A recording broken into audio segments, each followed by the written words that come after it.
you might be thinking, wait a minute, this video is not coming out anywhere near 419 or 420, and you'd be correct. But let's be real, if you are the type of person where that sort of a day matters to you, and you participate in it, do you really only do that one day of the year?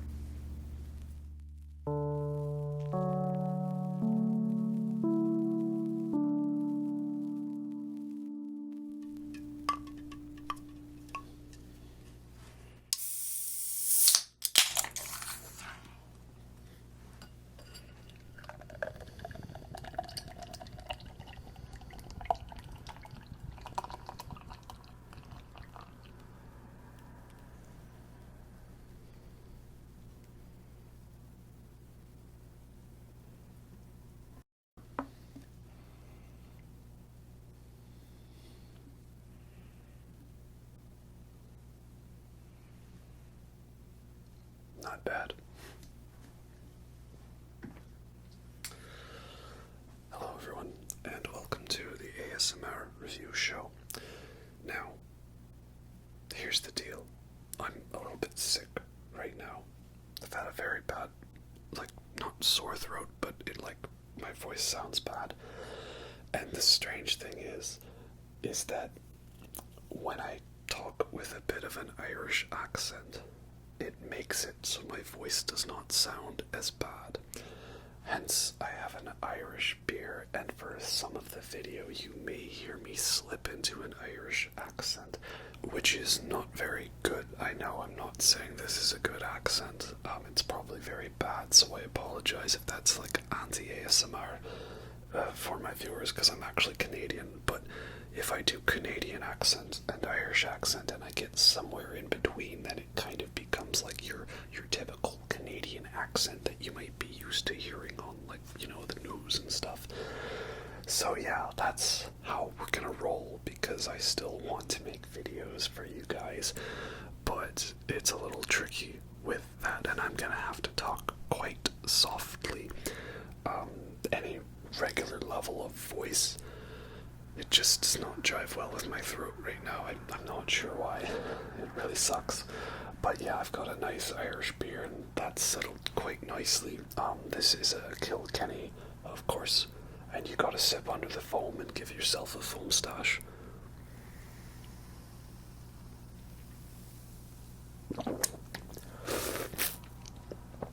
Oh yeah, that's how it's done.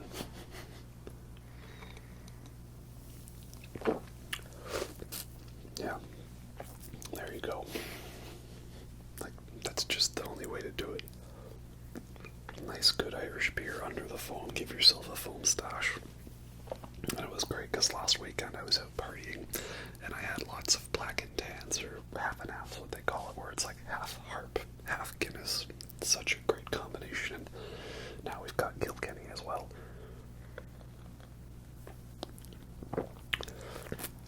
Yeah, there's no other way to do it, but it's kind of fun, right? I know it's a bit of a long intro, also because I just recently watched The Banshees of Inisherin again, and you recall I wasn't too positive towards that film when I talked about it, on my best of list or on my Oscar nominees ranked, and I like it a lot more now that I've seen it twice. I kind of understand the vibe that Martin McDowell was going for. And that is that he was kind of highlighting the frustration towards the Irish Civil War throughout the years with this friendship, because they just start fighting for no reason, and they keep making dumb decisions and keep fighting, and I feel it was like the feelings we're meant to feel towards their friendship is the way we were supposed to feel about the Irish Civil War. At least that was more what I took away from it the second viewing.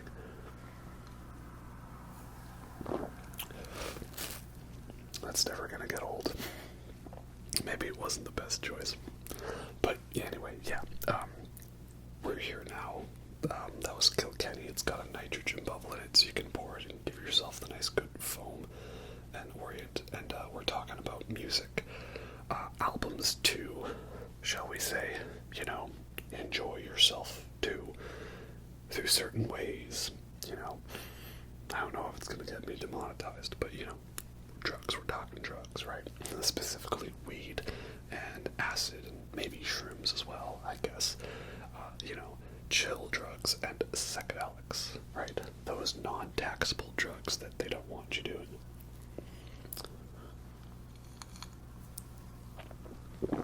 And drugs go really well with music, As a great 90s comedian once said, if you think drugs have never done anything good for us, I want you to do yourself a favor.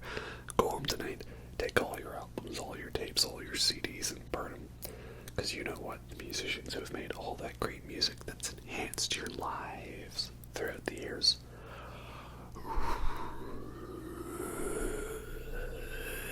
You're fucking high on drugs.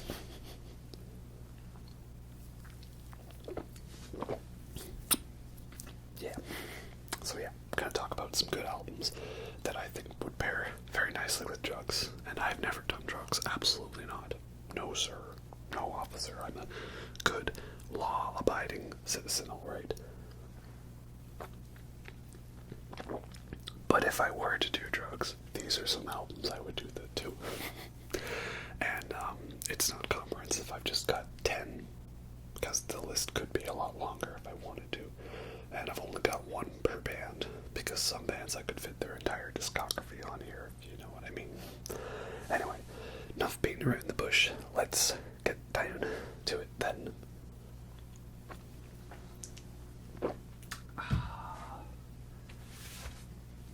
So, first off, let's start with one of the original psychedelic albums.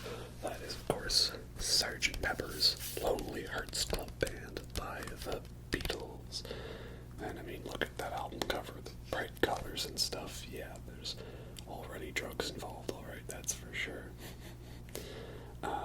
Yeah, it's such a lovely album cover, got so many details and stuff in it, right? And then on the back we've got all the lyrics and further evidence that Paul is dead because he's got his back to the camera. Everyone else doesn't, right? Paul is dead. And on the inside we've got a nice photo of the band looking all very nice and psychedelic. So, yeah, Sgt. Pepper's Lonely Hearts Club Band, a very psychedelic album. This was not the first album where you could tell the Beatles were really getting into the drugs. That has to be some of the songs on Revolver, like Tomorrow Never Knows. But they really got into it on this album. Especially, like George Harrison was getting into his inner yogi phase with, this Eastern Hindu, Indian type religions and stuff, and his inner Buddha with, what is it, within you, without you, and all the sitar stuff, right? And then, yeah, of course, Lucy in the Sky with Diamonds. Is it a coincidence that abbreviates to LSD? I don't know, you tell me. Yeah, and it was kind of meant to be a concept album, but it's not really, but it kind of counts, but it's not.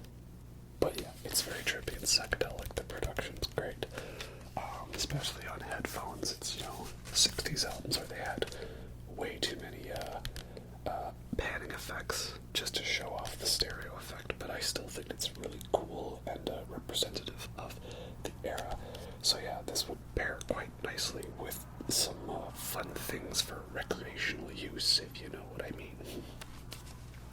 Okay, next up we've got another classic psychedelic album. It is Surrealistic Pillow by Jefferson Airplane, who would eventually become Jefferson Starship. So, it's not too psychedelic of an album, but there's a couple of songs in particular. Of course, Somebody to Love is like a big classic song, and White Rabbit is the big song. It's a song about drugs, but they disguised the references by making it about Alice in Wonderland, right? So then you didn't have to worry about the censors catching you like 8 Miles High by, who was it, The Byrds. That one got banned because, they could tell it was about drugs, the censors and stuff like that. But yeah, what lovely pink artwork and stuff. And another thing thing I really like about this album. It's obviously White Rabbit's like one of the best songs, but I really love the little instrumental bit of Embryonic Journey, which is the track before, because like you've had a couple of fun psychedelic songs, and then that one is very chill, and it's like it's slowly bringing you down into your chill state, and it's a very quiet song, and then that goes perfectly well with bringing you into the quiet intro of White Rabbit. It's like the album has a lot of energy, and that song starts to bring it down, and then you come back in with White Rabbit. Very great track listing indeed. So yeah, it's a very fun one. Again, it's an album about drugs, so it would go good with drugs, but please use them responsibly. Up next, we've got a band that is mainly known for being psychedelic, and I could really put like any one of their albums on here, but we're specifically going with their first album, Piper at the Gates of Dawn by Pink Floyd. And yeah, as you can see, a very psychedelic photo indeed. So, again, I could pick any Pink Floyd album, but I want to pick this one because it's very, like, 60s acid scene inspired, and such great lengthy songs like Interstellar Overdrive, just a bunch of psychedelic noodling, and then just weird trippy songs going all over the place like Astronomy Domini, Lucifer Sam, and especially Bike. That song seems to have like no sense of what it's doing. It's just everywhere and nowhere at once, and there's such a great fun little drawing by Sid Barrett here. What is it?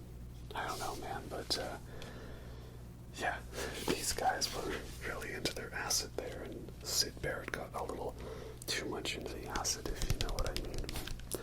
And it's not my favorite Floyd album. I don't think it's their best album, but it's an important album, and it's fun. And again, if you have the stereo version, there's all crazy amounts of panning and effects and all that fun stuff. I love the end of Interstellar Overdrive, where it just goes back and forth like crazy, like a big roundabout. And yeah, they've done a lot of other great albums, of course, and I could recommend all of them, of course, but I thought we'd shout out this one because I've been vibing it lately, and it's fun, very fun indeed. Next up, we've got another very psychedelic album.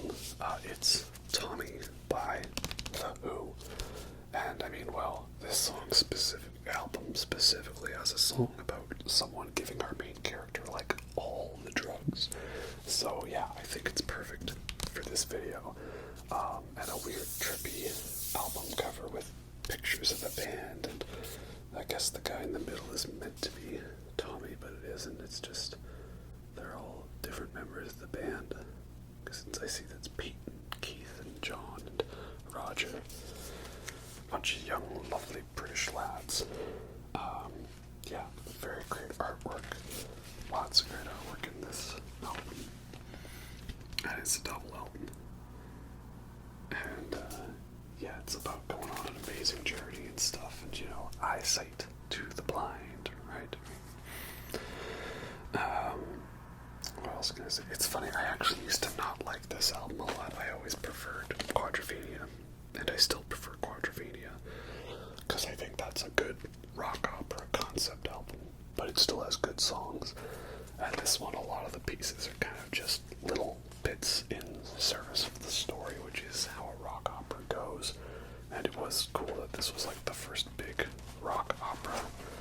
But yeah, it doesn't make it good to listen to. Well, not always, but I feel like the final format really helps with albums like this. You really have to like sit down and get into it. Something about listening to it on vinyl makes me enjoy it more. Maybe it's some kind of like placebo effect where because I paid money for the album, I have to I deserve it. And it's got this like booklet on the inside that's pretty cool. And it has just like different pictures regarding the story. Like Tommy being, as they say, deaf, dumb, and blind.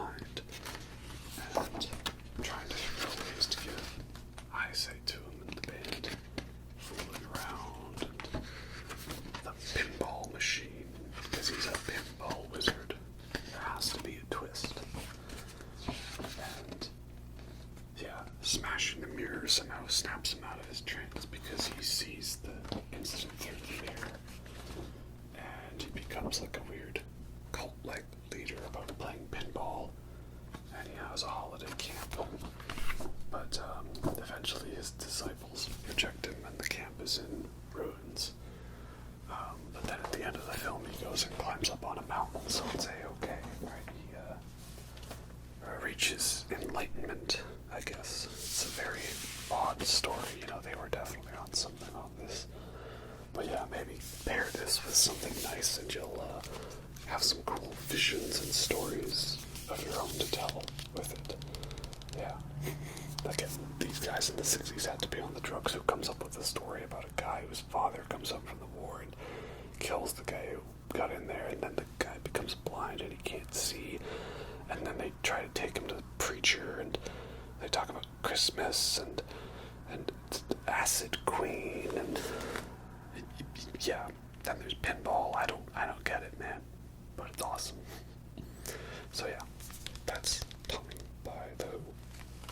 Well, next up, if we're talking about classic bands that have lots of influence from drugs, well, no further than, of course, the great Black Sabbath with the 1971 album Master of Reality. So this album opens with the song Sweet Leaf, which is about the marijuana, shall we say, and it opens with the sound of Tony Iommi coughing after he just took a hit of a blunt. So yeah, it's pretty on the nose as far as drug songs go. But the whole album is great, and it's just such a dirty, thick guitar tone and a dirty, thick bass tone and great drums and great vocal performances, and the whole album's just so good, man.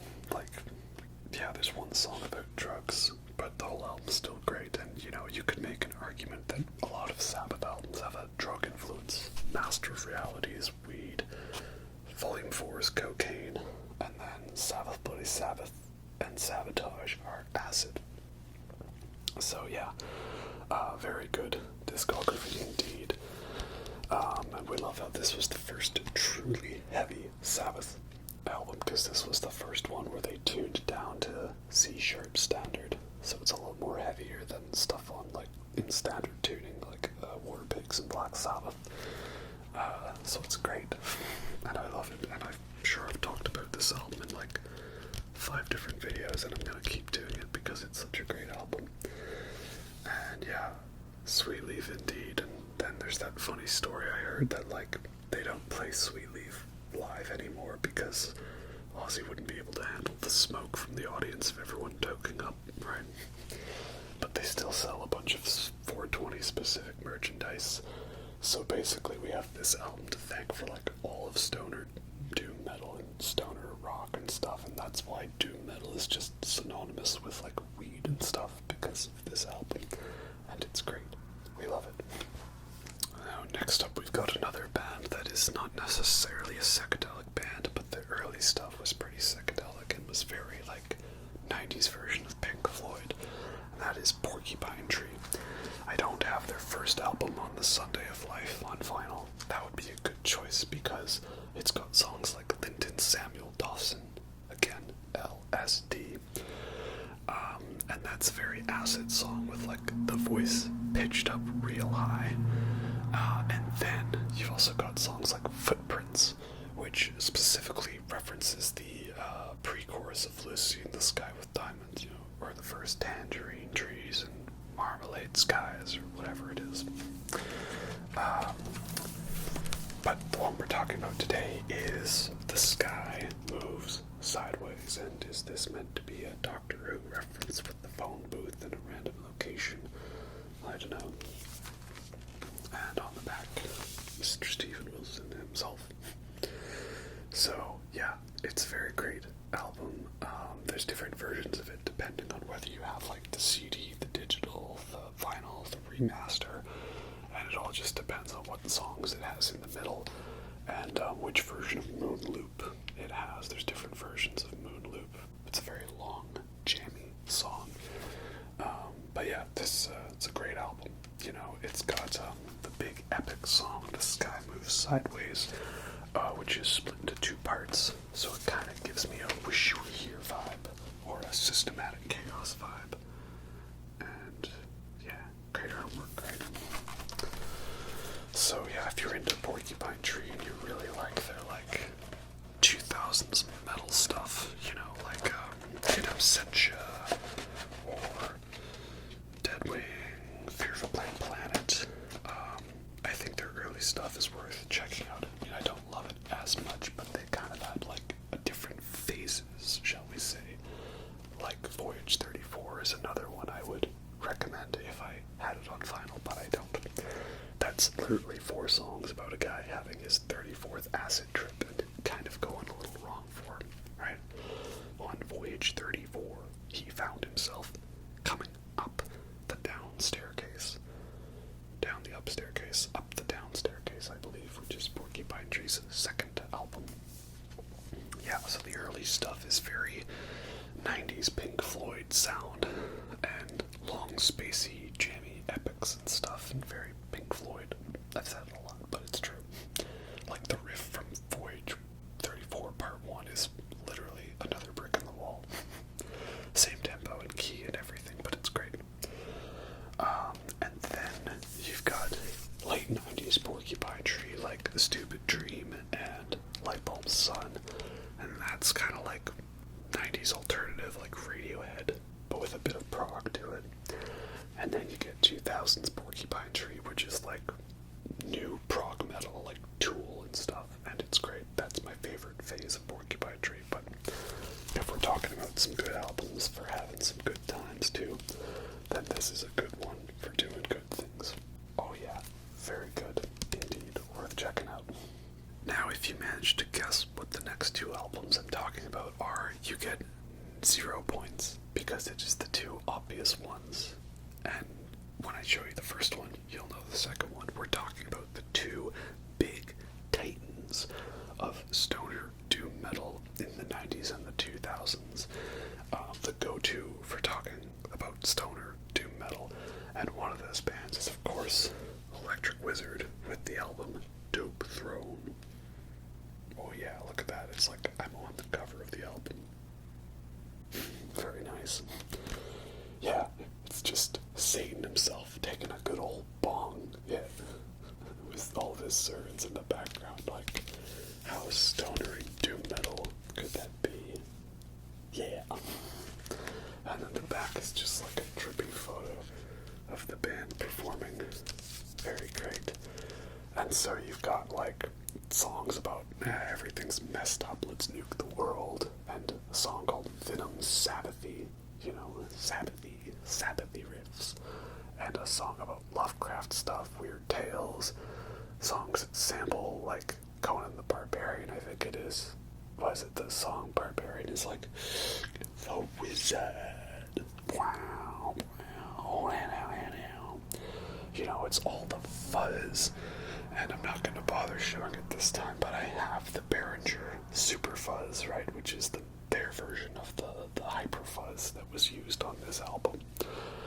Yeah, and oh man, it's such a great, heavy, sludgy album. The guitar's tuned all the way down to Z, and I like how in the album credits that the drummer Mark Greeningans, you got Just Osborne for guitar, vocals, effects, Tim Bagshaw for bass, fuzz bass, and effects, and Mark Greening for assault and battery. Okay then, and we've got like satanic artwork and stuff. Like, yeah, these guys are just doing everything right. Satan stuff, drug stuff, all the stuff to make all the parents squirm in fear, and to bring back that good old 80s satanic panic. All right. So yeah. This is a very amazing album. I also really love Come My Fanatics, the prior Electric Wizard album. I have that one too, but I'm just gonna show the obvious choice for this one, right? No better way to celebrate that than being your typical Electric Wizard fan and listening to Dope Throne. Oh yeah. And therefore, if you figured out that the first album was gonna be an Electric Wizard album, well, the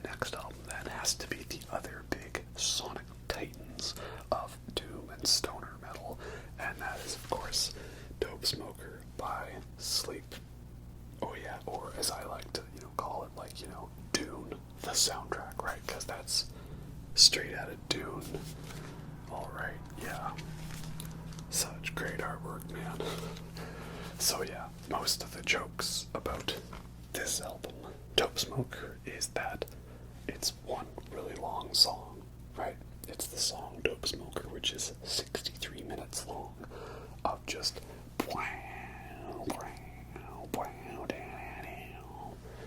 just sludgy C standard doom metal riffs with all the fuzz and all the bass, and I love it. Fun fact, this video is probably not going to be as long as this song. Crazy, I know, right? But there's the only other songs on there is they usually throw a couple of live tracks on versions of the albums. There's a new version that just came out as well, which makes me, posit the theory that Dope Smoker was actually not long enough. If it was longer, it could have been all 4 sides of the vinyl, but it was not. It was only 3 sides, and they've got to throw some live tracks on there, like Holy Mountain and Sonic Titan. But yeah, it's still great, Oh yeah, we love it. And then the other album I have that I'm not showcasing is their other album, The Sciences, right? Which I do have that one. That one's great because the gatefold's just a picture of a real delicious looking breakfast, and there's a bunch of weed in the background, so it makes me think, was just some guy having a crazy trip while eating breakfast, and he imagined himself as a astronaut smoking weed through a pipe and descending through the ionosphere to the THC fields. I don't know. That'd be great. But, yeah, it's kind of crazy to think that that didn't come out until like 2018 or something, and they had the song Sonic Titan on here since 92, and it hadn't actually been released. That's crazy, man. So good that they finally got around to that, like 30-something years later. And I love the gatefold, it's the night. So, yeah, it's a very long song, but it's fun. It's perfect for, doing what you want to do on those special days.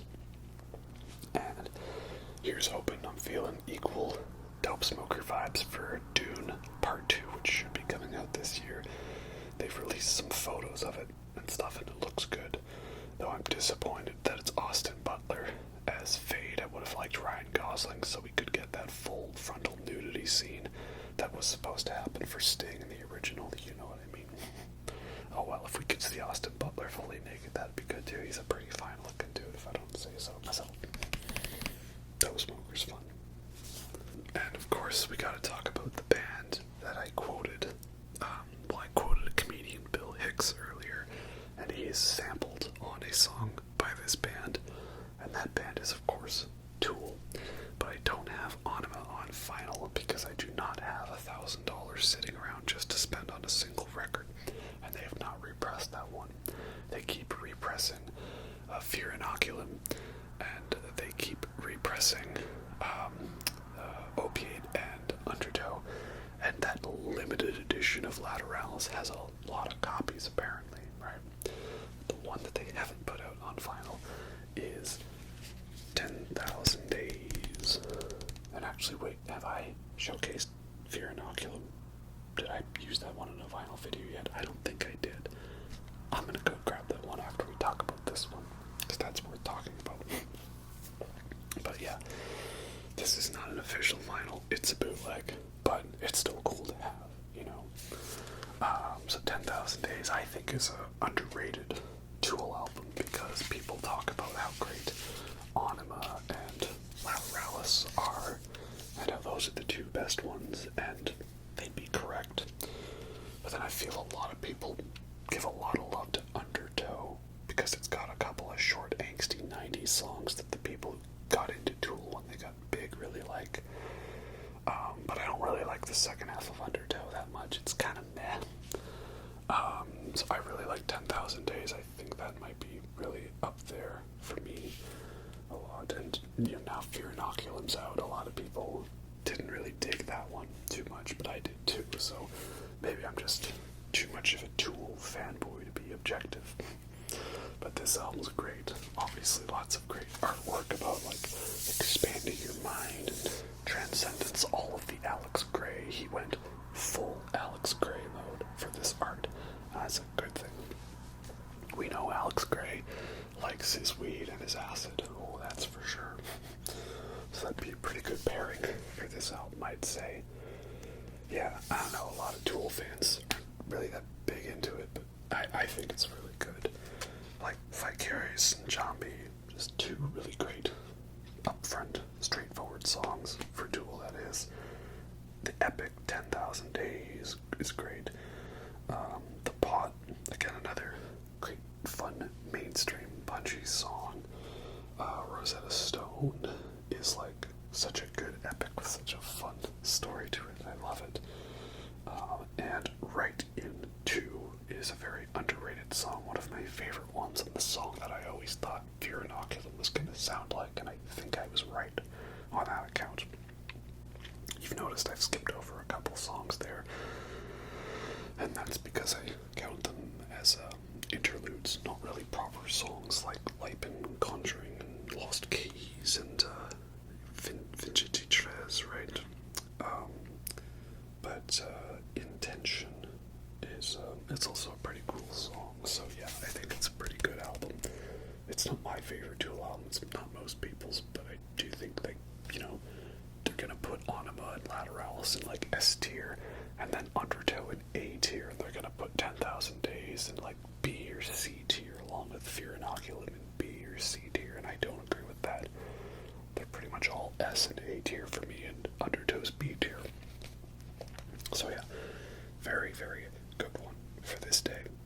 I've come to the executive decision that I'm not going to show you my Fear Inoculum vinyl now, because I want to keep the video short to go easy on my voice. It's not doing very well, that's why I'm kind of going back into the accent. I don't know why it makes it easier to talk, but it does. And I've got one more for you, but I guess I'll have to do a redux of my Tool vinyl video. It was one of the first videos I did on my channel. So I've got one more album for you, and it's another band where we could probably fit like 17 of their albums on this spot, and the band I talk about all the time. Of course, it's King Gizzard and the Lizard Wizard. I'm pretty sure Stu shouted out at a show, "Who's on acid?" So I could fit many of their albums for this spot, but specifically we'll talk about Float Along, Fill Your Lungs, which is their third full-length album. Technically their second, if we don't count Eyes Like the Sky, which, side note, R.I.P. to Roderick Smith, apparently. Amby's dad, who narrated Eyes Like the Sky, I guess he just passed away. That's so sad. So, yeah. R.I.P., my man. I'm gonna go watch a bunch of spaghetti westerns for you. But yeah, this is the album that the color you can see, it's the acid album, and the big song on here is Head on Pill, which is just about taking the wrong pill and having a bit more crazy of a trip than you expected. Yeah, and there's lots of sitar sounding guitar sounds on here, especially on the title track. And the production is very that like kind of retro 60s production sound with the weird panning and effects like that we thought in Beatles, Sgt. Pepper we talked about earlier. So yeah, perfect album for that sort of thing. Again, I've had many great experiences, and that's the controversial thing I can say.